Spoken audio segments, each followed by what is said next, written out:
Nous sommes à Paris, place de la Nation, devant la statue de la République. La République, donc la laïcité. Pourquoi ce thème?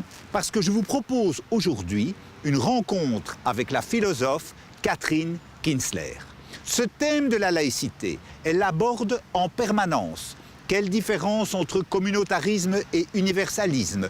Quelle différence entre laïcité et tolérance? Quelle spécificité pour les laïcs et pour les athées? Catherine Kinsler a illustré tous ces concepts dans un passionnant petit livre, Penser la laïcité, qui tente de répondre à ces interrogations fondamentales. Je vous propose de m'accompagner chez Catherine Kinsler.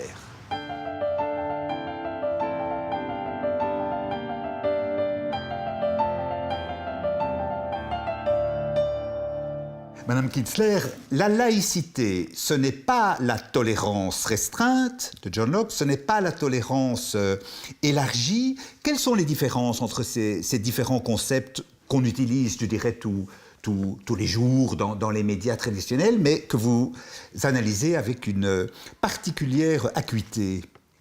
Quand on parle de tolérance, on ne parle pas d'un régime psychologique, mais d'une association politique. Donc les associations politiques tolérantes et les associations politiques laïques se ressemblent au niveau des droits, bien entendu, des libertés qu'elles permettent aux personnes qui vivent sur leur territoire. Mais il y a des différences assez importantes. Et pas seulement des différences conceptuelles, mais ce sont surtout les différences conceptuelles qui m'ont intéressée. J'emprunterai à un de mes collègues qui m'a suggéré cette formule lorsque je suis allée à Princeton faire une conférence sur la laïcité en anglais. C'est possible, il n'y a pas de problème, on parlait de laïcité et non pas de sécularisme. Eh bien, le professeur Philippe Petit a résumé en une formule un point essentiel. Il a dit, voilà, si nous comparons avec un système de numération, eh bien, nous, les anglo-saxons, dans les systèmes de tolérance, de toleration, il faudrait dire tolération en français, eh bien, nous commençons par 1.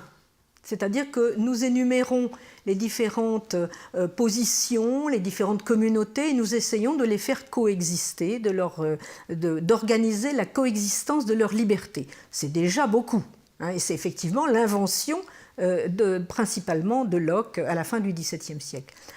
En revanche, les Français, eux, ils commencent à compter par 0. C'est-à-dire qu'il y a un espace préalable, a priori, sur lequel la puissance publique s'installe. C'est un espace minimaliste, puisqu'on n'y parle pas, enfin, on ne prend pas de position vis-à-vis des croyances, des incroyances, des positions métaphysiques. Et cet espace va installer la liberté pour toutes les positions possibles, dans le cadre du droit commun, bien sûr. Donc, c'est cet espace 0 qui va être celui de la puissance publique, qui est constitutif. C'est pour ça que la laïcité en France n'est pas un courant de pensée parmi d'autres. Bien sûr, elle peut faire l'objet d'un militantisme, de prise de position, mais elle est d'abord constitutive dans l'association politique. Ça, c'est une différence fondamentale. Alors, quelles sont les conséquences? Il y en a beaucoup. Mais la conséquence principale, eh bien, vous l'avez dans la fameuse loi de 1905, à laquelle la laïcité ne se réduit pas. C'est un corpus de dispositions juridiques. On pourra peut-être en parler tout à l'heure. Mais si vous lisez cette loi de 1905, dite de séparation des églises et de l'État, il y a l'article 1er très intéressant parce qu'il est rédigé d'une certaine manière.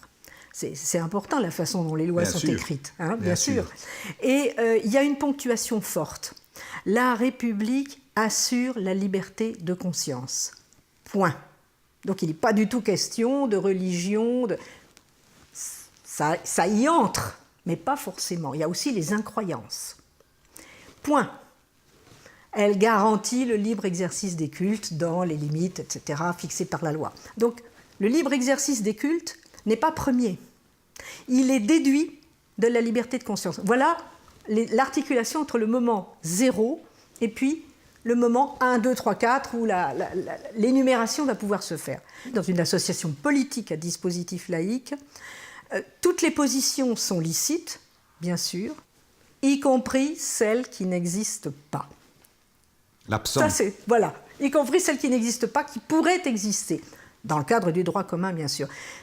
C'est le moment fictif, si vous voulez, qui permet de se représenter, en quelque sorte, la question de l'espace zéro. Et c'est l'espace de la puissance publique.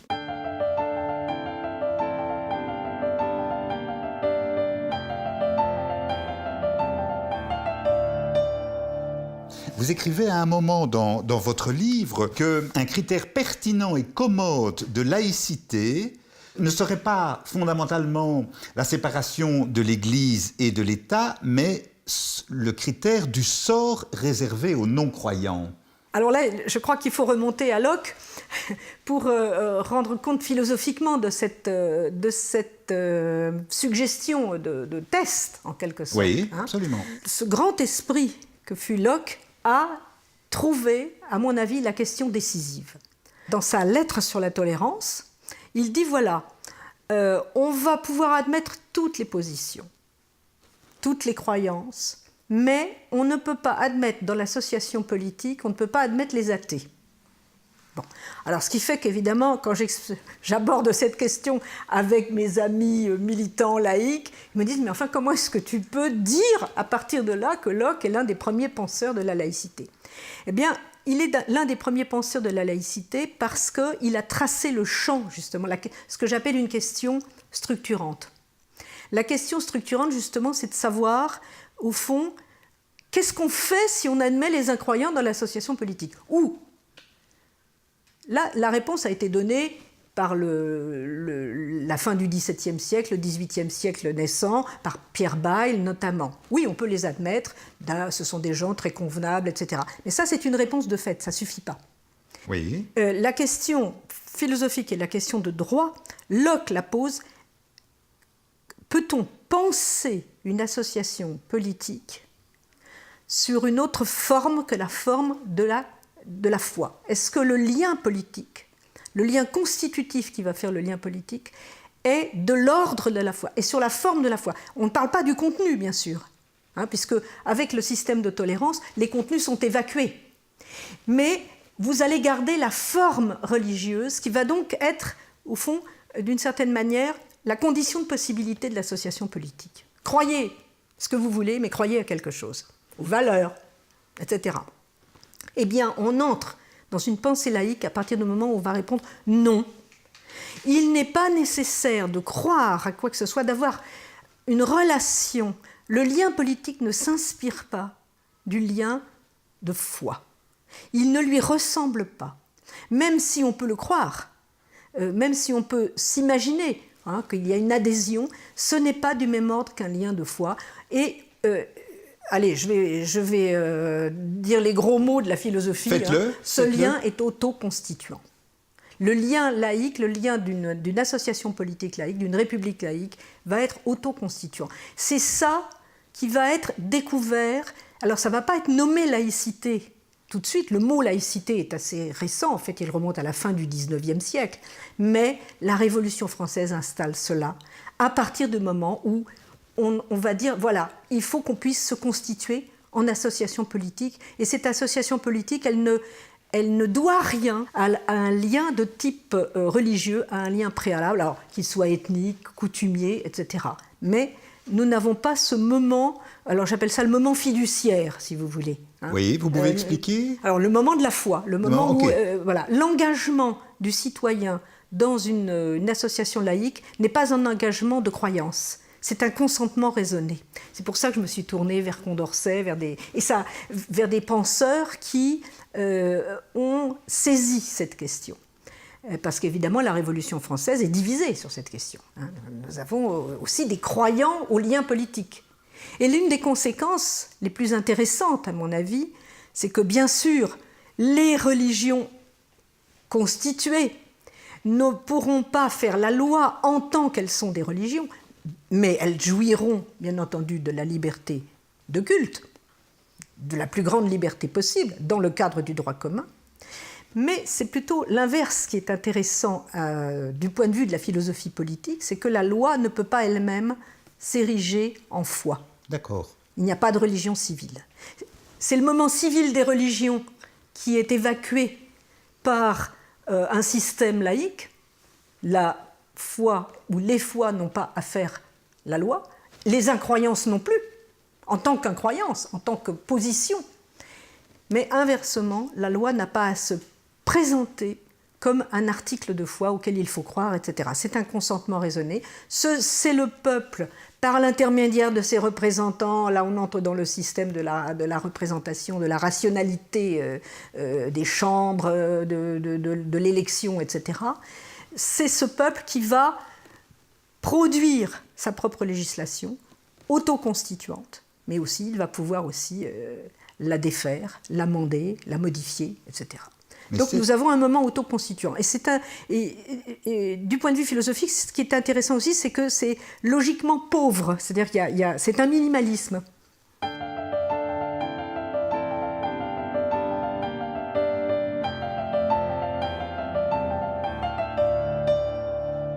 Mais cette laïcité, vous dites aussi qu'elle est susceptible de dérives, oui, pour avancer dans le temps de l'histoire et de venir jusqu'à nous.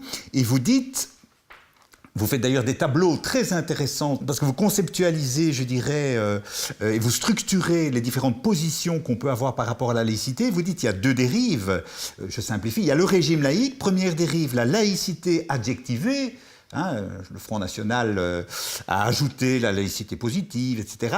Deuxième dérive, vous écrivez l'extrémisme, entre guillemets, laïcard. Est-ce que vous pouvez exprimer, je vous cite là, c'est pas moi qui me permettrai de... C'est pour ça que je vous mets aussi entre guillemets, quand vous dites laïcard.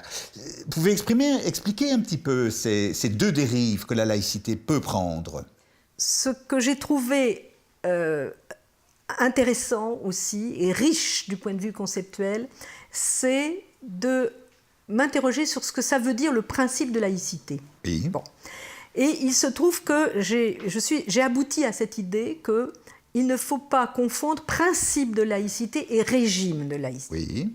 Le principe de laïcité est contenu dans le régime de laïcité, mais il n'épuise pas le régime de laïcité. Alors, le principe de laïcité, c'est le principe du zéro. C'est l'idée selon laquelle la puissance publique, celle qui va faire la loi, qui va exécuter les lois, au nom de laquelle la loi s'exerce, etc., les magistrats, enfin l'ensemble de la puissance publique, s'abstient de toute déclaration, de toute position, de toute faveur ou défaveur à l'égard de positions religieuses, métaphysiques, etc. Bon, là, c'est pas qu'on n'en parle pas, on ne prend pas position.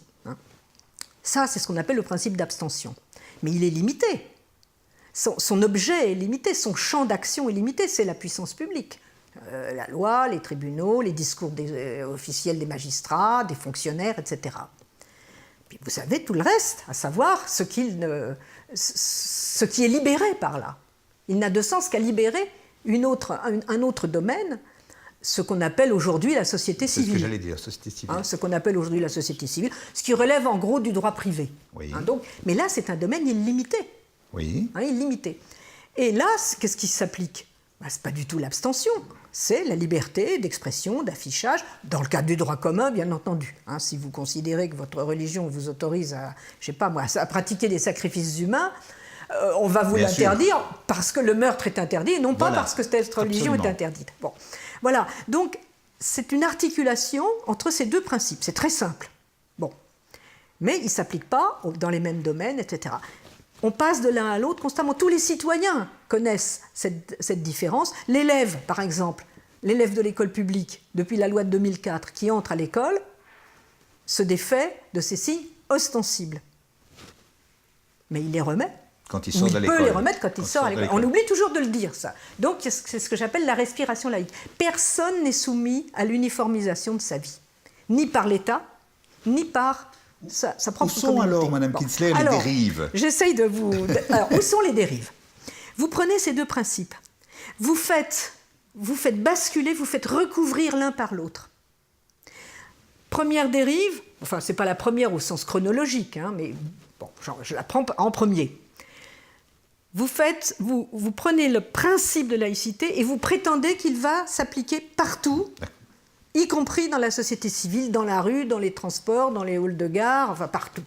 Et donc, par exemple, on va plus parler on ne va plus prendre position religieuse. On va abolir tout simplement la liberté d'expression. Hein, vous ne pourrez plus porter de croix, de kippa, bon, ça sera interdit. C'est un nettoyage. C'est le contraire de la liberté. À quoi bon le principe de laïcité s'il ne libère de rien? Ça, c'est la dérive extrémiste. Alors, laïcard, c'est une injure. Mais je l'ai mise entre guillemets parce que c'est une injure. Absolument. Justement, c'est effectivement la position selon laquelle il faudrait ne plus du tout rencontrer d'expression religieuse où qu'on aille. Et reléguer l'expression religieuse dans non plus ce qu'on appelle la sphère privée, mais l'intimité. L'intimité. Donc il n'y a plus de liberté d'expression. L'autre dérive, eh bien, c'est la plus répandue. Hein, j'aurais peut-être dû la prendre en premier, mais c'est la plus répandue. Eh bien, c'est l'inverse. C'est-à-dire que vous prenez le principe de libre expression, de libre affichage, et vous dites, mais on devrait l'appliquer aussi dans le domaine de l'autorité publique. Autrement dit, on peut faire la loi au nom d'une religion, les groupes religieux peuvent avoir une autorité politique ès-qualité, ça ne veut pas dire qu'ils ne peuvent pas influer, comme tout groupe, bien entendu. Et la loi peut elle-même se réclamer de références religieuses ou appliquer des préceptes religieux. Alors on voit très bien ce que ça pourrait donner sur la liberté des femmes, tout simplement. Moi je suis d'une génération quand même qui a connu, quand j'étais petite, les femmes n'avaient pas le droit d'avoir un carnet de chèques sans l'autorisation de leur mari, les femmes mariées.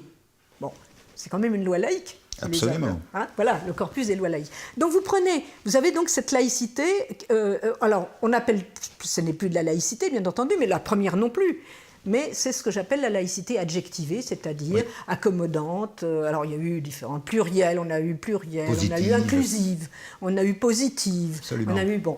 Alors la première dérive que j'ai décrite, c'est la dérive de l'extrême droite, qui d'ailleurs n'est pas très cohérente, parce que quand on pose la question, on leur dit « Ah oui, vous voulez plus du tout de signes religieux dans la rue, alors plus de voile, mais alors les bonnes sœurs.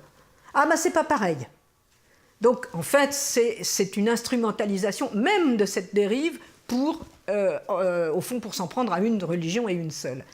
Inversement, l'autre dérive, beaucoup plus répandue, elle est diffuse, elle est dans la pensée, je sais pas, elle est dans la pensée ambiante, elle est au fond dans l'évidence d'une certaine manière, parce qu'elle rejoint la notion de tolérance, elle rejoint la notion... Parce qu'au fond, ça ramènerait le décompte à commencer par 1. Et non pas à 0. L'autorité politique elle-même serait communautarisée. Hein, à terme, ce serait ça. Alors, bien sûr, on nous dirait, mais il n'y aurait pas d'uniformisation. Si, il faut faire attention, il y a 2 sortes d'uniformisation. Il y a l'uniformisation d'État, évidemment, qui est aveuglante, mais il y a aussi une uniformisation par la proximité, par la pression sociale. Vous faites partie d'un groupe, il y a une obligation d'appartenance, et voilà, on va vous assigner à un type de comportement, à une nourriture, à une façon de vous habiller, et finalement vous n'aurez pas le droit d'être différent de votre différence. C'est une expression que Alain Finkielkraut avait utilisée, mais qui est dans l'appel que j'avais signé en 89 au sujet des signes religieux avec Elisabeth que nous avions coécrit. Voilà, alors nous avons ces 2 dérives. Ces 2 dérives sont opposées, bien sûr, mais elles sont structurées de la même manière. Elles ont exactement elles fonctionnent de la même manière. C'est-à-dire pour un théoricien, c'est lumineux. Quand vous prenez un mécanisme, clac, vous inversez la clé, vous tournez la clé dans l'autre sens, mais c'est la même clé. Et finalement, vous avez la porte s'ouvre de l'autre côté.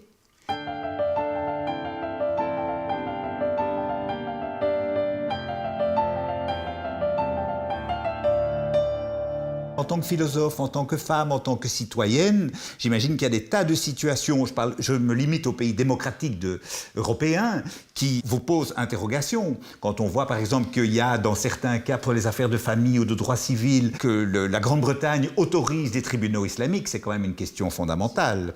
Une chose est de proposer une modélisation intellectuelle, une autre est de militer pour que cette modélisation intellectuelle s'étende. Déjà, on a déjà bien à faire en France, sur le territoire national, avec ça. Bon, il me semble qu'effectivement, la pensée juridique française a trouvé quelque chose d'intéressant. Encore faut-il qu'on puisse le cultiver, qu'on puisse l'expliciter. Et c'est vrai que, au fond, cette laïcité qu'on trouvait finalement, elle allait de soi, on n'y pensait pas. La crise qui a été entamée, notamment en 1989, avec la question du port des signes religieux à l'école publique, a été une bonne chose finalement, parce qu'on était obligé de réfléchir, on était obligé de sortir des évidences, des confusions, espace public, sphère privée, ça voulait rien dire, enfin, il fallait éclaircir les choses, qu'est-ce que c'est que différence entre régime et principe de laïcité, bon c'est important me semble-t-il. Bon, moi mon travail ça a été d'essayer d'élucider les choses. Bon. Mais effectivement, je suis aussi une militante laïque. Je suis aussi une militante laïque, c'est-à-dire que je pense que ce concept est libérateur. À partir du moment où il est inscrit dans le fondement de l'association politique, parce que cette association politique, au fond, n'en fait pas trop, ne me renvoie pas à une génuflexion devant une transcendance que je ne suis pas obligée de reconnaître. Ce qui est intéressant dans le non-croyant, c'est son existence, c'est que son mode d'existence est presque toujours pratiquement isolé. C'est-à-dire qu'il est atomique. Il n'est pas communautarisé spontanément. Ce n'est pas en tant que communauté qu'on est non-croyant. Peut-être qu'on peut se rassembler avec d'autres non-croyants pour faire certaines choses, pour faire des banquets ou des choses comme ça, mais c'est une position qui, par elle-même, par nature, est déliée. C'est ça qui fait que Locke rejetait les incroyants. Ils sont déliés. Ils ne peuvent pas porter de serment. Ça, je ne vous l'ai pas dit tout à l'heure. Ils ne peuvent pas porter de serment. D'accord. On ne peut pas croire à leur serment parce qu'ils ne peuvent pas jurer sur quelque chose d'extérieur qui les lierait, qui les obligerait a priori. Au fond, ils sont autoconstituants. Alors, ça ne les empêche pas d'être aussi intéressants ou aussi peu intéressants que d'autres, mais ils ont cette propriété d'être déliés. Est-ce qu'une association politique peut rassembler de la déliaison ? Voilà un beau problème. C'est aussi le problème fondamental auquel la laïcité répond. Elle dit oui. En un sens, il y a un petit rousseauisme derrière, c'est pas du rousseauisme complet, hein. Mais on le peut promeneur solitaire doit être toujours possible. Absolument. Doit toujours être, et surtout la promeneuse. Hein.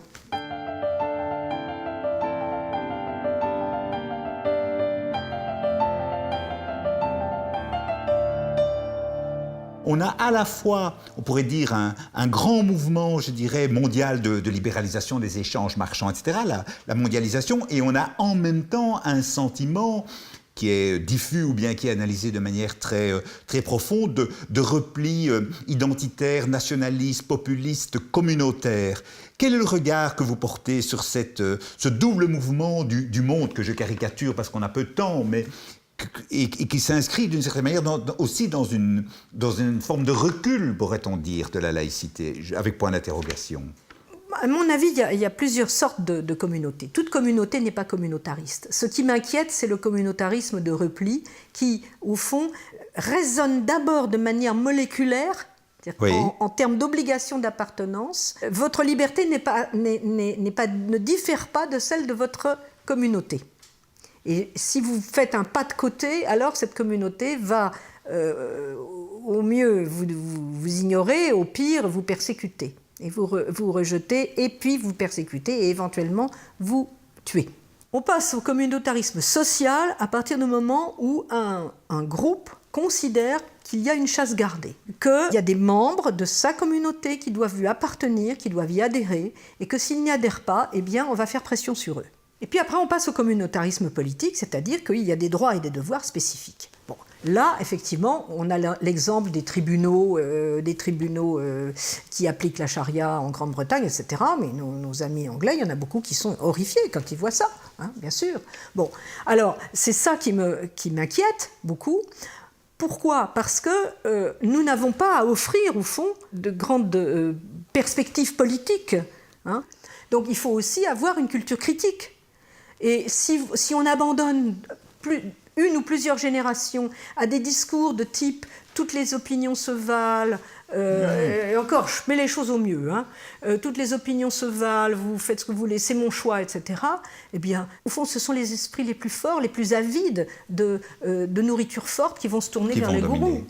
Donc voilà, et là, on a les propositions identitaires qui n'attendent que cela, parce que, effectivement, l'idéologie a horreur du vide. Mais comment s'en offusquer alors qu'on ne fait pas le travail de... On n'élève pas les esprits. Il faut élever les esprits. Donc c'est pour ça aussi que j'ai beaucoup travaillé dans le secteur de l'instruction publique, de l'éducation, parce que chaque fois que j'ai été professeur pendant très longtemps, j'étais 22 ans au lycée avec des élèves de terminale, et je me suis rendu compte que toutes ces histoires il fallait tenir compte de leur origine, de leurs difficultés, non, il faut leur donner des nourritures fortes, il faut effectivement faire en sorte que ces nourritures soient assimilables, masticables. Hein, mais ça, c'est le travail du professeur. Mais j'ai enseigné la même philosophie, les mêmes grands textes à tout le monde. Et finalement, les élèves, je crois, l'apprécient, en sont reconnaissants au professeur qui fait ça. Et nous sommes très nombreux à le faire, heureusement. Madame Kinsler, un tout grand merci pour cette rencontre. Merci à vous pour cette invitation.